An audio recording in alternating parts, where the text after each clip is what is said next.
আসসালামু আলাইকুম বন্ধুরা, আমাদের দেশের মতো মালয়েশিয়াতে এই দুধকুশি বা কুশি বা চিচিঙ্গা যাই বলেন না কেন, এই সবজিটা সারা বছর পাওয়া যায়। তো আমি বাজার থেকে দুটা দুধকুশি বা চিচিঙ্গা কিনে এনে ভালো করে ধুয়ে ছিলে এভাবে করে চিকন চিকন করে কেটে নিচ্ছি।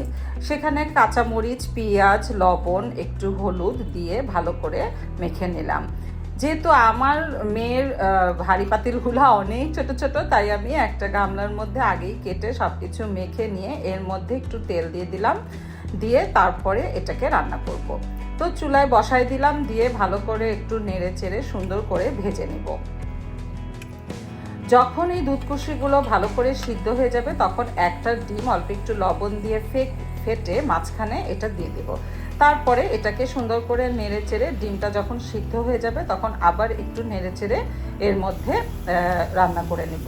তো হয়ে গেল আমার ডিম দিয়ে চিচিঙ্গা বা দুধকুশি ভাজি, যেটা খেতে ভীষণ মজার। গরম ভাতের সাথেও ভালো লাগবে, রুটির সাথেও ভালো লাগবে। ভালো থাকবেন, আল্লাহ হাফেজ।